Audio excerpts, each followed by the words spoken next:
શ્રી ગોવર્ધન લીલાનો વિચાર ત્રણ સ્વરૂપે કરવો જોઈએ.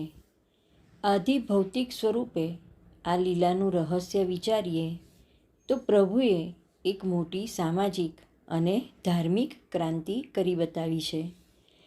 ગોવર્ધન પૂજા દ્વારા પ્રકૃતિ પૂજનનો માર્ગ બતાવવામાં આવ્યો છે. પ્રકૃતિ ભગવદ સ્વરૂપ છે, કારણ કે જગતમાં પ્રગટ થયેલી પ્રકૃતિ જગતની જેમ પ્રભુનું આધિભૌતિક સ્વરૂપ છે. પ્રકૃતિના સંરક્ષણ દ્વારા જ લૌકિક જીવનનું સંરક્ષણ શક્ય છે. તેથી પ્રભુએ વ્રજવાસીઓને શ્રી ગોવર્ધન પૂજાનો પ્રકાર અનુસરવા સમજાવ્યા. આ લીલાનું આધ્યાત્મિક રહસ્ય પણ સમજવા જેવું છે.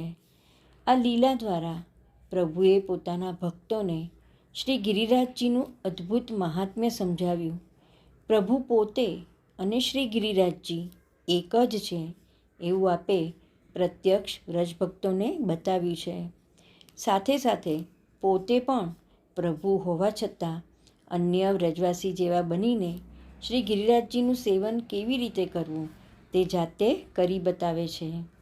શ્રી ગિરિરાજજીના મહાત્મ્ય દ્વારા પ્રભુએ પોતાનું જ મહાત્મ્ય વ્રજભક્તોના હૃદયમાં પ્રગટ કર્યું છે અને તેથી વ્રજભક્તોની પ્રભુમાં પ્રીતિ વધી છે.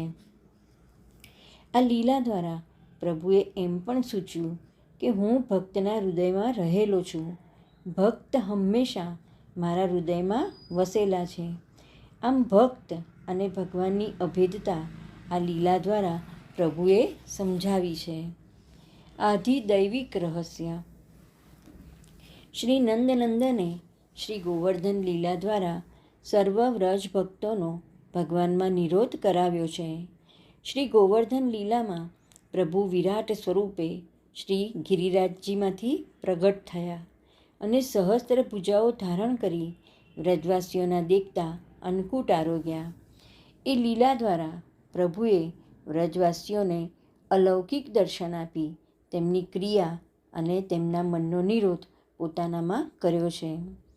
ત્યારબાદ ઇન્દ્ર દમનના પ્રસંગમાં શ્રી ગોવર્ધનને પોતાના કરપલ્લવ પર 7 દિવસ સુધી ધારણ કરી ઇન્દ્ર મદ ઉતારી વ્રજને જળ પ્રલયમાં ડૂબતું બચાવી પ્રભુએ વ્રજવાસીઓના મનમાં પ્રગટેલા નિરોધને સુદૃઢ કર્યો છે.